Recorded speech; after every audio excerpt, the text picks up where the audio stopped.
Seguimos en este ejercicio de analizar el panorama internacional, lo que ha sido este 2024 en todo el mundo, los distintos procesos, conflictos y hechos que han marcado este año.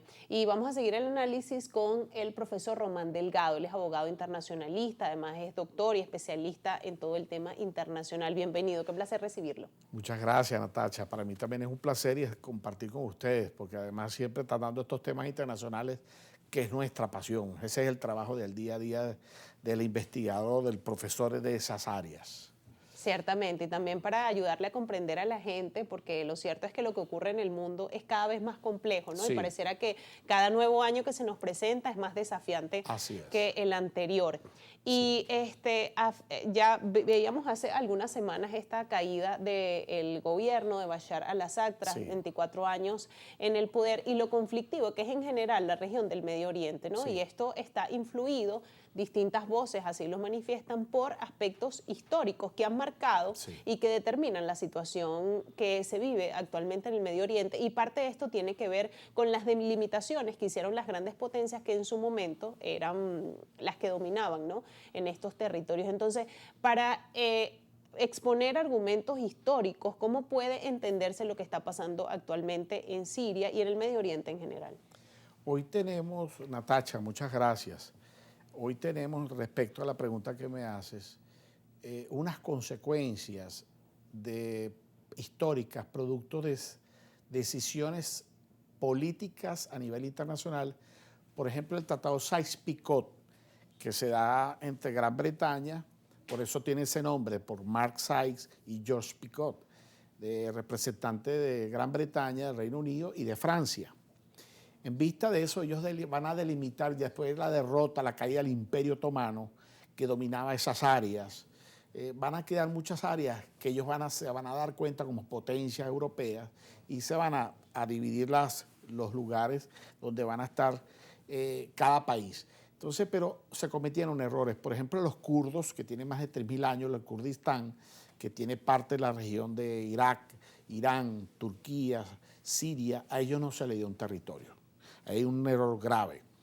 Consecuencias históricas que los kurdos han sufrido. Sufrieron con Saddam Hussein, han sufrido en la misma Irak, han sufrido con el ISIS, con el Daesh, el Estado Islámico. Y además han venido pues una situación de confrontación con Turquía. Entonces Turquía pues ha estado siempre en confrontación y los kurdos con el PPK y los turcos pues en esa confrontación. También hay unas consecuencias de esas decisiones quizás de delimitación sin conocer las profundidades religiosas, el gentilicio, lo que es la etnia, las costumbres. Entonces delimitaron y dejaron fuera también a los armenios.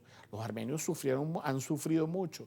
Se habla pues de un genocidio armenio que algunos no lo reconocen, pero otros países, una gran parte de la población mundial lo reconoce. Entonces lo que quiero decir con esto es que son consecuencias históricas. Con respecto a Siria, Siria no escapa de ello. Siria fue delimitada y bueno, estuvo con Francia y una parte del Líbano, pero ya en los últimos años, ya el Hafez al-Assad, el papá de Bashar al-Assad, toma el poder bajo un sistema laico porque tenía unas tendencias socialistas. Es extraño, nacionalista, socialista. Y además de eso, era pana-arabista. Sin embargo, en esas crisis internas de ese mismo partido Baas, en Siria va a sufrir fracturas y se va a consolidar ya en 1973, del 72 al 73 se va a consolidar el papá de este caballero Bashar al-Assad, que acaba de ser derrocado. Y salió vivo porque esta situación también tiene su origen reciente en la primavera árabe, donde Túnez fue la primera que se da la situación con la huida de Ben Ali en Túnez, que se da en Túnez en diciembre del año 2010 para 2011. Y esa primavera del 2011, que le llaman primavera árabe, cayó Hosni Mubarak de Egipto, cayó Muammar Gaddafi en Libia y estuvo a punto de caer Bashar al-Assad y fue ayudada por Rusia, que tiene su base en Tartus, una base marítima, y Irán. Entonces, ¿por qué? Bueno, hay unas situaciones religiosas también esas son unas situaciones que hay que analizar.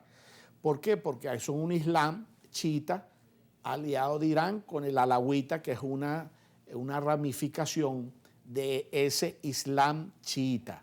El islam chiita, bueno, desde histórico, después de la muerte de Mahoma, en el año 632 de nuestra era, para nosotros los cristianos después de Cristo, entonces podemos decir que los chiitas creen que sea el yerno Ali, el descendiente legítimo, y el otro Abu Bakr.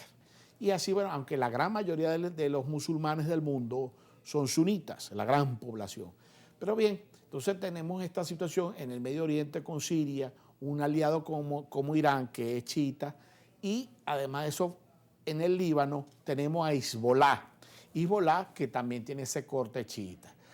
Y en esta situación que se ha dado en Siria, pues los hermanos musulmanes, al-Nusra, esa ramificación de Al-Qaeda, ahora HTS se hacen llamar, lograron y entraron también en los diferentes análisis políticos internacionales que hemos estudiado.